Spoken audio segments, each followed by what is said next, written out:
मित्रों, दोस्तों, नमस्कार।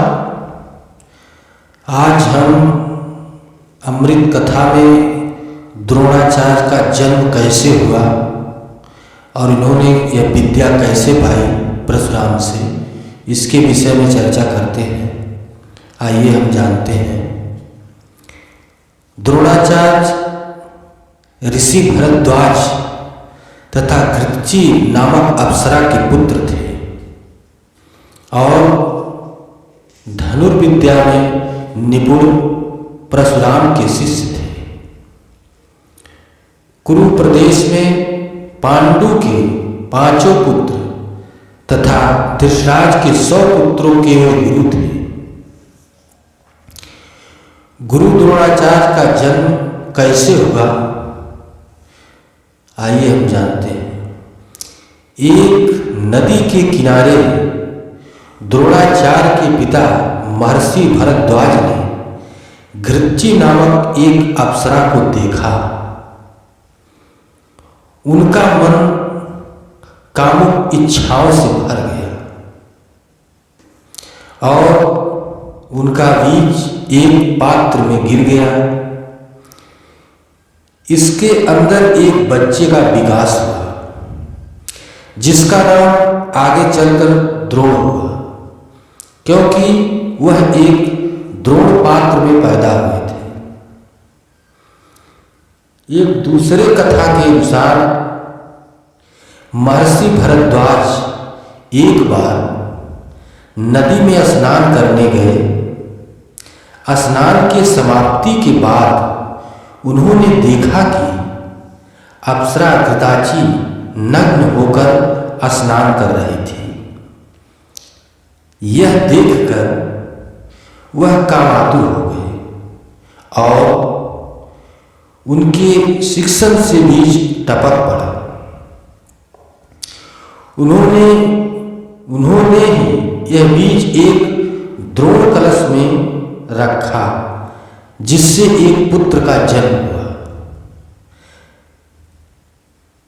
आइए अब हम तीसरे रहस्य के बारे में बताते हैं।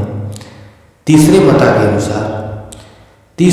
के अनुसार कामातुर भरद्वाज ने घृताची से शारीरिक मिलन किया, जिसकी योनि मुख द्रोण कलश के मुख के समान थी।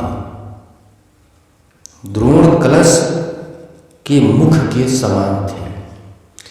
द्रोण से उत्पन्न होने के कारण से उनका नाम द्रोणाचार्य पड़ा।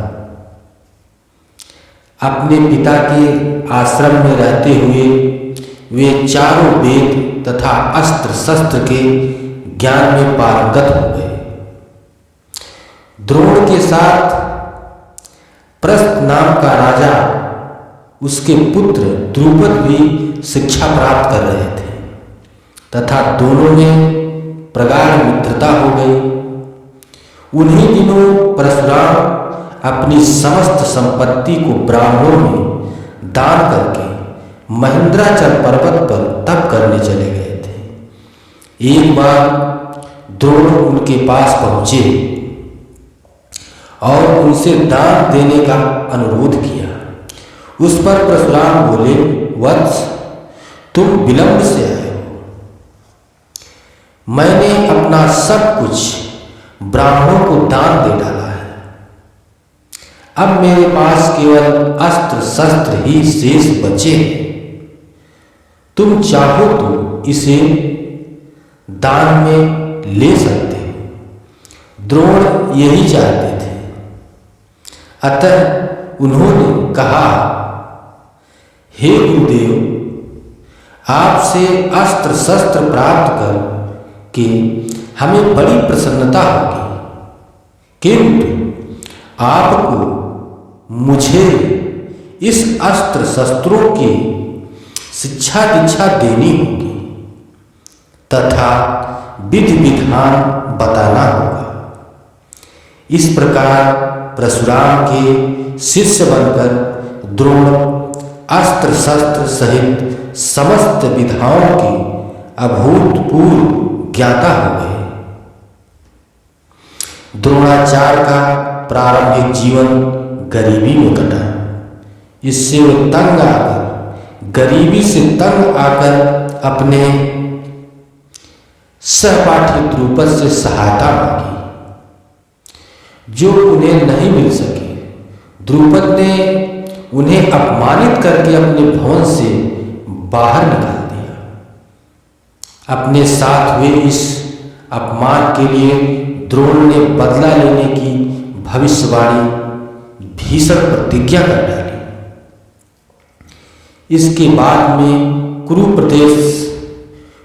देश आ गए और कौरव पांडवों को शिक्षा देने लगे। शिक्षा पूर्ण होने के बाद अर्जुन ने द्रोणाचार्य को गुरु दक्षिणा देने को कहा। द्रोणाचार्य ने गुरु दक्षिणा में पांचाल राज पर आक्रमण करके द्रुपद को बंदी बनाकर उनके सामने लाने की मांग की। अर्जुन के नेतृत्व में पांडवों ने पांचाल पर आक्रमण किया और द्रुपद की सेना को हराकर उन्हें बंदी बना लिया। फिर वे द्रुपद को द्रोणाचार्य के समक्ष पेश किया गया। द्रोणाचार्य ने अपने अपमान का बदला लेने के लिए अपमान का बदला ले लिया। हालांकि द्रोणाचार्य चाहते तो द्रुपद को हमेशा के लिए बंदी बना लेते, लेकिन उन्होंने ऐसा नहीं किया। उन्होंने आधा राज्य अपने पास रखा और आधा राज्य द्रुपद को वापस दे दिया। अब राजा द्रुपद के मन में बदले की भावना जाग उठी। तब उन्होंने द्रोणाचार्य को परास्त करने के लिए एक महायज्ञ करवाया। उसी यज्ञ की अग्नि से एक तेजस्वी बालक का जन्म हुआ। उस यज्ञ की अग्नि से एक तेजस्वी बालक का जन्म हुआ। उसका नाम धृष्टद्युम्न रखा गया कि द्रोणाचार्य धृष्टद्युम्न के हाथों मारे गए। अब कथा अमृत समाप्त होता है। मित्रों, दोस्तों, नमस्कार। चैनल को लाइक सब्सक्राइब जरूर कर लीजिएगा, क्योंकि बहुत ढूंढने के बाद ये सब मिलता है, तब आप लोगों को बताया जाता है। कुछ दिन के बाद महाराज जी, बाबा मुंडेश्वर नाथ के महाराज जी प्रवचन कहेंगे यही सब, और हम अपने वीडियो के माध्यम से आप लोगों को सुनाएंगे। दोस्तों, मित्रों, नमस्कार। चैनल को लाइक सब्सक्राइब जरूर कर लें।